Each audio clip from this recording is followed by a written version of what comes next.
Baik, di kesempatan kali ini kita akan membahas spool control valve ya. Nah, ini adalah salah satu contoh spool control valve yang terpasang pada PC 12,5/8. Nah, ini adalah penampakannya seperti ini, spool control valve. Nah, spool control valve ini fungsinya untuk apa? Ya, seperti yang sudah kita pelajari di materi hidrolik sistem dasar ya, bahwasanya control valve itu terbagi menjadi 3. Yang pertama pressure control valve, yang kedua flow control valve ya, yang ketiga directional control valve.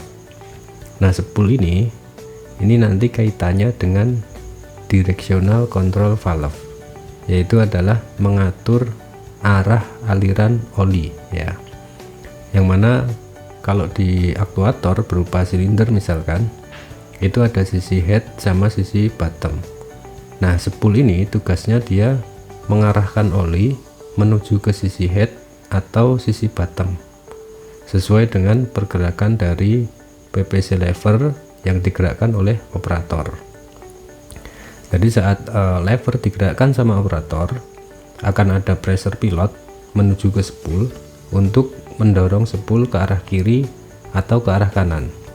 Nah, selanjutnya ketika spool ini bergeser, dia akan mengalirkan oli dari discharge pompa menuju ke aktuator, bisa ke sisi bottom maupun ke sisi head sesuai dengan pergerakan dari levernya ya. Nah, kemudian di spool control valve ya, ini terdapat groove ya yang berada melingkar di bodinya si spool. Nah, ini bisa kita lihat di sini ada beberapa groove yang melingkari spool ya. Ada banyak sekali nih, di area sini, di area sini ya, sini, di sini. Nah, itu disebut dengan groove. Nah, alur melingkar inilah yang disebut dengan groove. Kemudian apa fungsi dari groove tersebut? Jadi groove ini berfungsi supaya spool ini pergerakannya lancar ya. Antara spool dengan housing itu pergerakannya bisa mulus. Bagaimana cara groove ini membuat pergerakan spool jadi lancar? Nah, jadi ketika ada oli berada di sisi luar dari spool, maka oli itu akan terjebak di antara groove ini. Jadi groove ini nanti isinya adalah oli. Nah, oli yang berada di sini ini akan menekan ke segala arah. Karena spool ini bentuknya bulat, maka tekanan oli itu akan berfokus ke tengah. Nah, sehingga posisi spool terhadap housing itu akan center. Nah, ketika posisinya center, celah di atas dan di bawah ini akan sama.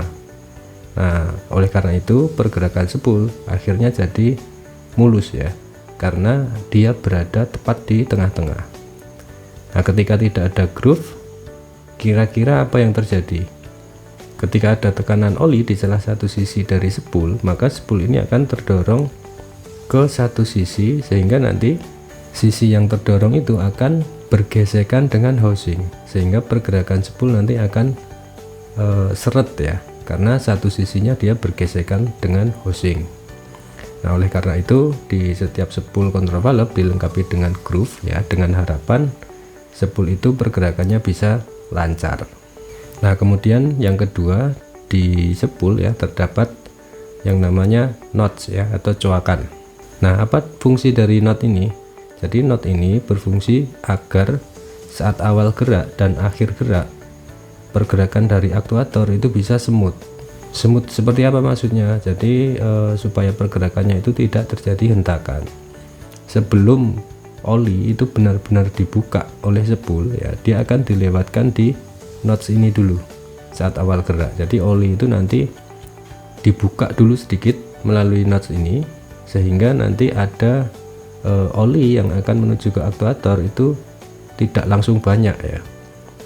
Jadi sedikit dulu sehingga nanti pergerakan dari aktuatornya itu bisa smooth. Begitu juga sebaliknya nanti saat akhir langkah. Nah, ketika spool ini arah menutup gitu kan, sebelum benar-benar ditutup, oli sebelum menuju ke tangki itu akan dilewatkan di coakan ini, sehingga ini seolah-olah berfungsi sebagai rimnya ya, sehingga aktuator pun berhentinya juga tidak akan terjadi kejutan. Berikutnya kalau kita perhatikan ya, di ujungnya spool itu terdapat lubang kecil seperti ini di ujung kiri dan ujung kanannya ya. Nah ini sebelah kiri, kemudian yang sebelah kanannya kalau kita perhatikan dia juga terdapat lubang kecil, yang mana lubang itu nanti terhubung ke sisi dalam ya. Nah ke sisi dalam sini. Nah sisi di dalam sini ya, di dalam rongganya spool ini terhubung dengan pressure pilot yang berfungsi untuk mendorong spool. Nah terus apa fungsi lubang kecil di sini ya? Jadi nanti saat spool ini terdorong ke arah kiri, misalkan ada pressure pilot dari sini, ketika nanti lubang ini bertemu dengan sisi drain, maka pressure pilot yang dipakai untuk mendorong spool ke arah kiri tadi itu akan dihubungkan dengan drain melalui lubang kecil yang ada di bodinya spool ya. Tujuannya untuk apa? Tujuannya supaya ketika akhir langkah dari spool menjadi smooth ya, karena oli yang dipakai untuk dorong tadi dibebaskan ke drain, nah, sehingga seolah-olah ini berfungsi sebagai remnya spool saat akhir langkah ya. Ketika dia sudah membuka penuh ya, tidak terjadi hentakan, sehingga nanti di akhir langkahnya spool jadi smooth. Baik, mungkin itu sedikit pembahasan mengenai spool control valve.